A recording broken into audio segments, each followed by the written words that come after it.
அனைத்து நல்லுள்ளங்களுக்கும் வணக்கம். நான் உங்கள் ரவிக்குமார். தொடர்ந்து நம்ம அடுத்தடுத்த அப்டேட் பார்த்துட்டு இருக்கோம். கிட்டத்தட்ட நம்மளுடைய சீசன் 3 அப்டேட் நம்பர் 18 நம்ம பார்க்குறோம். மிக முக்கியமான ஒரு அப்டேட்டாக பார்க்கலாம். ஈரான் தரப்பில் கொஞ்சம் பொங்கி எழுந்துட்டாங்க. ஏன்னா ஆல்மோஸ்ட்டு அமெரிக்காவுடைய திட்டத்தை அப்படி கண்ணாடி உடைச்ச மாதிரி தெரிஞ்சு போச்சு. ஏன்னா நம்ம காலையில் கொஞ்சம் டீட்டெயிலாகவே எக்ஸ்போஸ் பண்ணியிருந்தோம். எதற்காக அந்த குஷாம் ஐலாண்டை தாக்கல் நடத்தினாங்க, அடுத்த கட்ட திட்டங்கள் என்னன்றதை கிட்டத்தட்ட எக்ஸ்போஸ் ஆகிடுச்சு. அதை நோக்கி தான் அந்த தாக்கல்லாம் இருக்குது. பதிலுக்கு அமெரிக்கா என்ன சொல்லியிருக்காங்க, என்ன தாக்கல் நிகழ்த்தியிருக்காங்க. அமெரிக்க வீரர்கள் 10 பேர்த்துக்கு மேலே குழுமி பேசும்போது நாங்கள் தாக்கல் நிகழ்த்தியிருந்தாங்க சொல்கிறாங்க.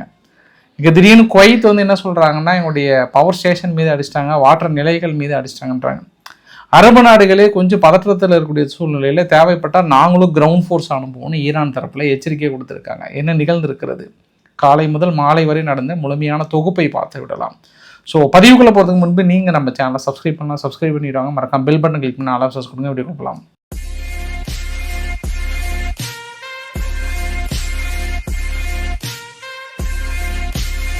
அதாவது நம்ம காலையில் வரைபடத்தோட ஒரு சில தெளிவான விளக்கங்கள் கொடுத்துருந்தாங்கன்னு பாசிபிள் அந்த குஷம் ஐலாண்டை மேபி கைப்பற்றுவதற்கு வாய்ப்புகள் இருக்குது. அதை நோக்கி தான் அந்த தாக்குதல் இருக்குது. அட்லீஸ்ட் ஒரு மினிமம் கிரவுண்ட் ஃபோர்ஸ் அனுப்பி இந்த தீவுகளை மட்டும் கைப்பற்றுறதுக்கு இருக்குமா அப்படின்ற ஒரு டீட்டெயிலாகவும் சொல்லியிருந்தேன் நான். அது இல்லாமல் இன்னும் கொஞ்சம் நம்ம ஃபுல் டீட்டெயிலாகவும் பேச போகிறோம். நம்ம இதை எப்படி ஈரான் தரப்பில் கன்வே பண்ணுறாங்க அப்படின்னாங்கன்னா, நம்ம சும்மா ஒரு ஃப்யூச்சர் ப்ரெடிக்ஷனாக இப்படி நடக்கலாமா அப்படின்னு சொன்னதுக்கும், அவங்க ஈரான் தரப்பில் சொல்கிறதுக்கும் ஈரானுடைய பார்லிமெண்ட் நேஷனல் செக்யூரிட்டியுடைய கமிட்டி என்ன பேசுகிறார் அப்படின்னா, இன்றைக்கி ஓப்பன் ஸ்டேட்மெண்ட்டே கொடுத்துருக்குறார். சப்போஸ் எங்களுடைய தீவுகள் ஏதாவது நீங்கள் கைப்பற்றினீங்க அப்படின்னா, நாங்கள் நேராக குவைத்தும் பக்ரைனும் கிரவுண்ட் ஃபோர்ஸ், எங்களுடைய கிரவுண்ட் ஃபோர்ஸ் நேராக அட்டாக் பண்ணோம். என்ன கப்பலில் கடந்து போயிட்டு உங்களை அடிக்க முடியாதா, முடிச்சிடும் உங்கள் கதையை அப்படின்னு ஒரு வார்னிங் கொடுக்குறாங்க. அப்போ இவங்க தரப்பில் கிட்டத்தட்ட உறுதிப்படுத்திக்கிறாங்களா, மேபி அமெரிக்கா அந்த தீவுகளெல்லாம் தனது கட்டுக்குள்ளே கொண்டு வர போகிறாங்களான்ற இன்னொரு ஆங்கிள்லையும் பார்க்கலாம். அதுவும் இந்த தெஹ்ரானில் இருக்கக்கூடிய இந்த தலைவர்கள்லாம் சின்ன சின்ன தலைவர்கள். ஏன் சின்ன சின்ன தலைவர்னால், தெஹ்ரானுடைய மேயர்லாம் கொஞ்சம் அது அவங்க வாசியில் கரெக்டுன்னு நினைக்கிறாங்க. கரெக்ட் அப்படின்றத விட இப்போ காமினி அவர்களில் கொல்லப்பட்டது ட்ரம்ப்பு. அதனால் ட்ரம்ப் இந்த பூ உலகில் எங்கேயுமே சேஃப் கிடையாது, உசுரை பத்திரமாக பார்த்துக்கோங்க. அதே மாதிரி எல்லா இஸ்லாமியர்களுக்கும் ஒரே ஒரு கோரிக்கை தான், அந்த உலகம் முழுவதும் இருக்கக்கூடிய இஸ்லாமியர்களே ஒன்றிணையுங்கள், ட்ரம்ப் நீ எங்கே போனாலும் விட்டு வைக்காதீங்கன்றார். எப்படி பேசுகிறாரு பாரு.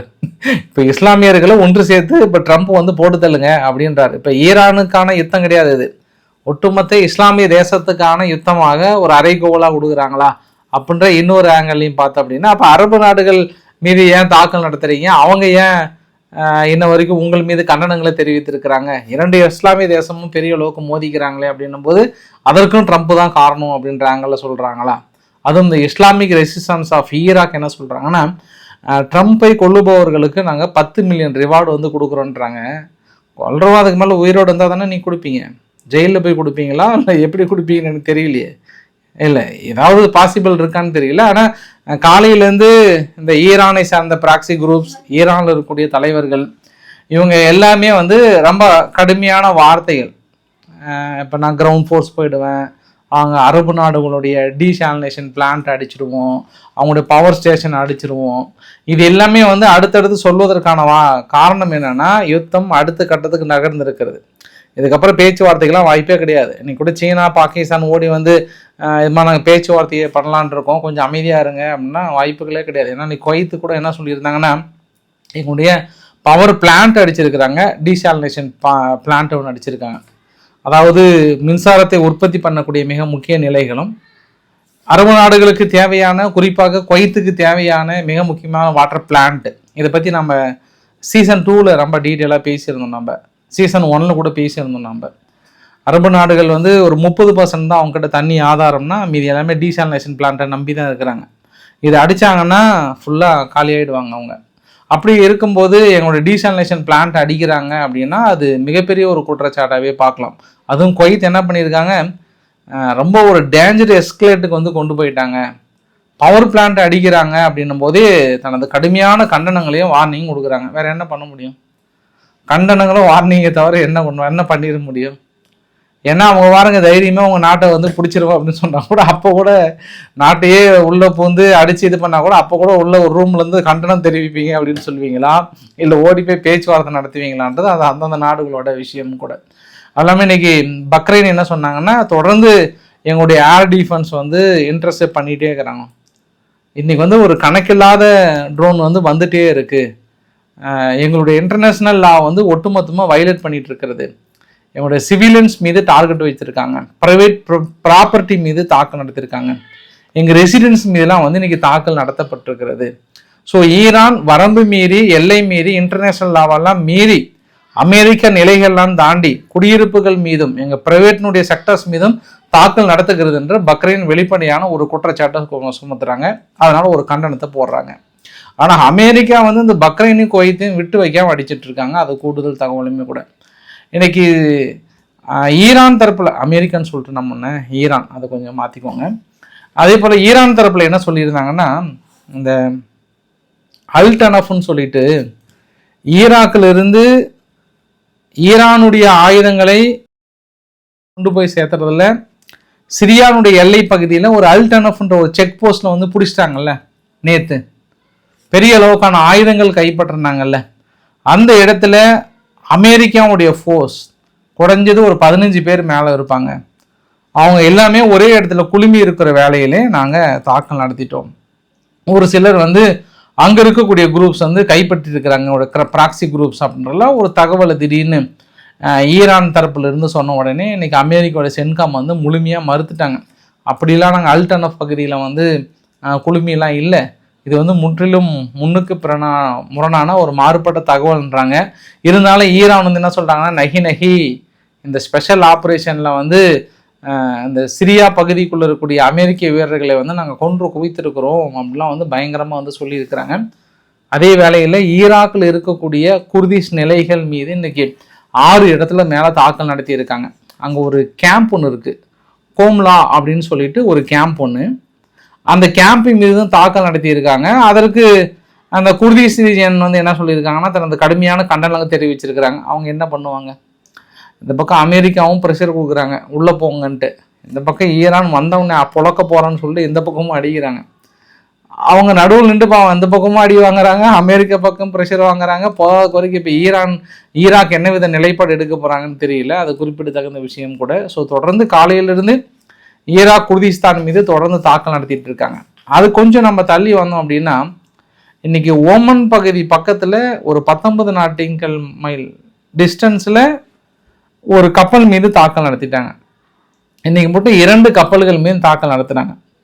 கரெக்டாக நீங்கள் நோட் பண்ணீங்கன்னா, இந்த ஓமன் பகுதியை குறி வைத்து ஈரான் தாக்கல் நடத்துகிறாங்க. அதுக்கு என்ன காரணம் அப்படின்னு நான் உங்ககிட்ட விளக்க விரும்புகிறேன். நான் உங்களுக்கு கொஞ்சம் போச்சுன்னா நீங்கள் புரிஞ்சுப்பீங்க. ஓமன் வந்து மிகப்பெரிய ஒரு டார்கெட்டடாக பார்க்குறாங்க.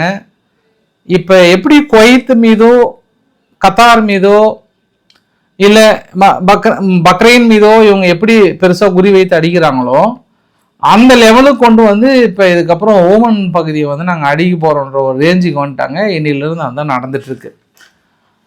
இந்த 2 கப்பல்கள் மீது தாக்கல் நடத்தப்பட்டதுனால என்னாச்சுன்னா, நேற்று ஒரு 15 கப்பல் கிராஸ் ஆகி போனது. அப்புறம் நேற்றுனா 15ஆம் தேதி ஒரு 15 கப்பல், 16ஆம் தேதி ஒரு 8 கப்பல், இன்னைக்கு 2லேருந்து 3 கப்பல் தான் கிராஸ் பண்ணி போயிருக்காங்க. மீது எல்லாமே கொஞ்சம் டேஞ்சராக தான் இருக்குது. அதுவும் இன்னொரு பகுதியில் பாருங்கள், அந்த பக்கம் செங்கடல் பகுதியில் ஆல்மோஸ்ட் கிராஸ் பண்ணி வந்தது. ஏமன் பக்கத்தில் ஒரு 4 குரூப் வந்து ஒரு கெமிக்கல் டேங்கர் எடுத்துகிட்டு போன ஒரு வெசலில் போய் பிடிச்சிட்டாங்க.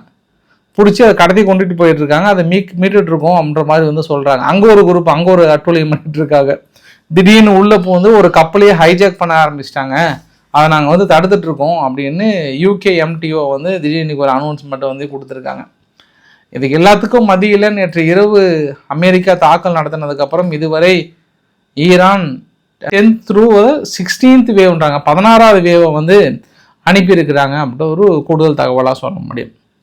நேற்று அமெரிக்கா நடத்திய தாக்குதலில் ஈரானுடைய முக்கிய பவர் ஸ்டேஷனை கொஞ்சம் அடிச்சிட்டாங்க. எங்கே இந்த எல்லை பகுதி ஓரத்தில் கூட பவர் ஸ்டேஷன்.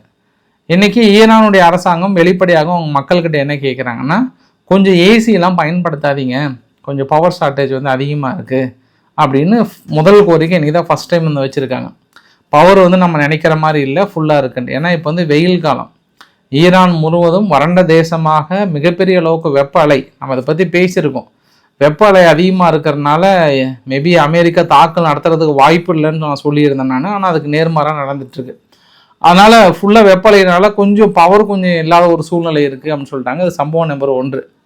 சம்பவம் நம்பர் 2 என்ன அப்படின்னா, நேற்று இரவு நடத்தப்பட்ட தாக்குதலில் 5லேருந்து ஒரு 6 பிரிட்ஜு பக்கத்தில் நீங்கள் பதிவெல்லாம் பாருங்கள். இது எல்லாமே முக்கியமாக கனெக்டிங் பிரிட்ஜஸ் எல்லாமே பாலங்களை தகர்த்திருக்கிறது. ஹார்மோஸ் ப்ராமினன்ஸ், இந்த குஷம் ஐலாண்டை முழுமையாக தனிமைப்படுத்துவதற்கான முயற்சியில் களமிறங்கி இருக்கிறது. இந்த 6 விஷயமே வந்து மிக முக்கிய பாலங்களாக பார்க்கப்படுகிறது. செபகர்னுடைய மேரிடைம் டவர் இருக்குல்ல, அதை முழுமையாக அழிச்சிட்டாங்க, கம்ப்ளீட்டாக ரெஸ்ட்ரை பண்ணிட்டாங்க. அதுக்கான சென்காம்னுடைய பதிவுகளையும் வந்து போட்டிருந்தாங்க. பந்தர் அப்பாஸ் பகுதியில் வெஸ்ட் ரயில்வே ஸ்டேஷன் ஒன்று இருந்திருக்கு, அங்கேயும் தாக்கல் நடத்தியிருக்காங்க. அப்புறம் ஈரான் ஷாகர்னு சொல்லிட்டு சதர்ன் ஈரான் பகுதியில் ஒரு சிவிலியன் ஏர்போர்ட்டு, அதை இயக்க ஓடு பாதைகள் மீது தாக்கலை நடத்தியிருக்காங்க. இது கொஞ்சம் கொஞ்சமாக அந்த தாக்கலை அதிகம் பண்ணியிருக்காங்க. வழக்கமாகவே இது பெரிய ஒரு இம்பாக்டா அப்படின்னா இம்பாக்ட் தான், ஆனால் எப்போவுமே ஒரு ஆல்டர்னேட் சோர்ஸ் இருக்கும். இப்போ நம்ம ஊர்லேயே ஒரு பாலம் திடீர்னு இடிஞ்சு விழுந்ததுன்னா அடுத்து என்னங்க பண்ணுவோம்? சும்மா சொல்லுங்கள். இப்படி வேறு ஏதாவது ஒன்று என்ன பண்ணுவாங்க, மண்ணு பாதையெல்லாம் போட்டு அதுக்கு ஏதாவது ஒரு கிராஸ் ரூட் வந்து எடுக்கும். என்ன ட்ராவல் டைம் வந்து ஒரு 2 மணி நேரம் 3 மணி நேரம் கொஞ்சம் சேர்ந்து போகும் இல்லையா? அதுக்கான மாற்றுப்பாதையை தான் இருக்குது. ஆனால் ஒரே சமயத்தில் 6 பாலங்கள் தகர்க்கும் போது தான் அங்கே பிரச்சனை. இப்போ மாற்றுப்பாதைகள் இருந்தது அப்படியே எல்லாமே ட்ரை ஏரியா தானே, இப்போ மழை கிடையாது. இதே மழையாக இருந்ததுன்னா இவங்க மாற்றுப்பாதையை கொண்டு போயிருக்க முடியாது, ஃபுல்லாக வந்து தண்ணி போயிருக்கும் அடியில். இப்போ தண்ணி எதுவுமே இல்லாதனால உடனே என்ன பண்ணுறாங்க, மண்ணெல்லாம் கொட்டி ஓரளவுக்கு கீழே இருக்கக்கூடிய ரோடெல்லாம் ரெடி பண்ணுறாங்க. பட் இது எல்லாமே என்ன ஆகுன்னா, பெரிய ஒரு டிரான்ஸ்போர்ட் கம்யூனிகேஷன் யுத்த காலத்தில் வந்து திடீர்னு அவங்க இராணுவத்தை ஏதாவது உள்ளே கொண்டு வரணும் போல பெரிய டைம் எடுக்கும். அதற்குள்ளே தான் இந்த தாக்கல் நிகழ்த்துறாங்க. இப்போ இவங்க பந்தர் அப்பாஸ் முழுவதும் தனது கட்டுப்பாட்டுக்குள்ளே கொண்டு வரும்போது யார் மிக முக்கிய ஒரு ஆதாரமாக இருக்க போகிறாங்கன்னா, ஓமன் போர்ட்லேருந்து தான் அவங்க அடிக்க போகிறாங்க. அப்போ ஈரானுக்கு என்ன கோபம் அப்படின்னா, ஓமன் மீது தான் கோபம். இந்த மாதிரி வந்து ஓமன் அவங்களோட கை கோத்துக்கிட்டு அந்த குஷம் ஐலாண்டையும் மற்ற பகுதிகளையும் அமெரிக்காவுடைய கட்டுப்பாட்டுக்குள்ளே போகிறது இவங்க பெருசாக உதவி பண்ணுறாங்க அப்படின்ற ஒரு இமேஜினேஷனுக்கு வந்த இமேஜினேஷனால அதான் ஃபியூச்சர் ப்ரெடிக்ஷனாக இருக்கும்னு நினச்சி அவங்க அடிக்கிறாங்க. அதை நோக்கி தான் நகர்ந்துட்டு இருக்கு. அதனால தான் அமெரிக்காவுடைய மிக முக்கிய இலக்காக ஓமன் மீது அடிக்க ஆரம்பிச்சிருக்காங்க. நாளையிலேருந்து பாருங்களேன், ஓமனுடைய போர்ட்ல இருந்து மற்ற எல்லா இடத்துலையும் அடிப்பாங்க. எப்படி இவங்க அந்த குர்தீஸில் இருக்கக்கூடிய நிலைகள் அடிக்கிறாங்களோ, எப்படி இவங்க அமெரிக்காவோட 5th நேவல் ஃப்ளீட்டில் வந்து அடிச்சிட்டு இருக்காங்களோ பக்ரைனில், இனி அந்த மாதிரியான தாக்குதல் ஓமனில் இருக்கக்கூடிய முக்கிய நிலைகள் மீது தாக்கம் நடத்துறதுக்கான வாய்ப்புகள் இருக்குது. ஏன்னா நீங்கள் ஈரான் தரப்புலேருந்து ஒரு சில எச்சரிக்கைகள் கொடுத்துருக்காங்க. ஓமன் அப்படி ஒரு ஏதாவது ஒரு சூழ்நிலை உருவாச்சு அப்படின்னா நீங்கள் தான் காரணம்னு தெரிஞ்சிங்கன்னா நான் உங்களையும் சேர்த்து பொழக்க போகிறோம் அப்படின்னு சொல்லியிருக்காங்க. ஓவர் நைட் ஈரான் நடத்திய தாக்குதலில் 8 பேர் இறந்து போனதாக சொல்கிறாங்க. மேபி IRGC மெம்பர்ஸ் 6லேருந்து 7 பேர் இறந்து போனதாகவும் சொல்கிறாங்க. இந்த கலாந்திரி போர்ட்டுன்னு சொல்லிட்டு செபகர் போர்ட்டில் இருக்கக்கூடிய இன்னொரு பக்கத்து பகுதி இன்னைக்கு சாயந்தரமா ஒரு தாக்குதலை நிகழ்த்தியிருக்காங்க. யுஎஸ் சென்காம் என்ன சொல்கிறாங்கன்னா, ஆல்மோஸ்ட் 17ஆம் தேதி எங்களுடைய இலக்குகள் ஷான் பாதர் ஷாகித் கலாந்திரி போர்ட்டு, அங்கே இருக்கக்கூடிய சர்வேலன்ஸ் டவர், இந்த சர்வேலன்ஸ் டவரை வைத்து தான் IRGCக்கு கம்யூனிகேட் பண்ணுறது, ஹலோ ஓவர் அங்கே ஒரு கப்பல் வருது அடிங்கன்னு சொல்கிறது, இந்த மாதிரி முக்கிய நிலைகளில் தொடர்ந்து நாங்கள் தாக்கல் நடத்திட்டு இருக்கிறோம் அப்படின்னு ஒரு அனௌன்ஸ்மெண்ட்டை வந்து கொடுத்துருக்காங்க. அப்போ அடுத்த சனி ஞாயிறு என்ன பண்ண போகிறாங்க, எதை நோக்கி நகர போகிறாங்க, நாளைக்கு அமெரிக்கா எந்த இலக்குகளை குறிவைத்து அடிச்சுக்கிறாங்கன்றது தெரிஞ்சதுனாவே கிட்டத்தட்ட அவங்க திட்டங்களை கண்டுபிடிச்சிடலாம், பொறுத்திருந்து பார்க்கலாம் நம்ம.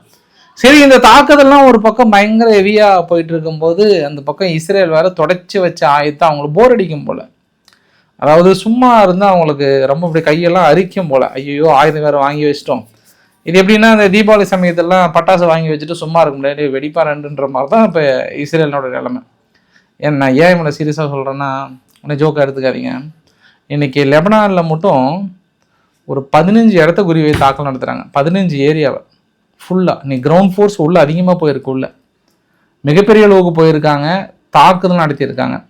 கான் யூனிஸ் பகுதியிலும் ராஃபா எல்லை பகுதியிலும் இஸ்ரேலுடைய ஃபோர்ஸ் வந்து இன்னும் கொஞ்சம் டம்ப் பண்ணுறாங்க. உங்ககிட்ட காலையில் நான் காட்டியிருந்தேன். நான் டம்ப் பண்ணுறது மட்டும் இல்லாமல் அக்டோபர் 7 தொடர்புடைய ஹமாஸினுடைய கம்பெனி கமாண்டர் எங்கள் நபர்களை அஸ்ட்ரேஜியஸில் வச்சதில் ஹனாஸ் முகமது அஹ்மத் ஹாம்டன் ஒரு இதில் பயணம் பண்ணும்போது அடிச்சிருக்குன்றாங்க. இன்றைக்கி ஹமாஸ் வந்து இறுதி அஞ்சலி செலுத்தும் போது அவர் மீது துப்பாக்கியெல்லாம் வைத்து பெரிய அளவுக்கு இறுதி அஞ்சலி செலுத்தியிருந்தாங்க.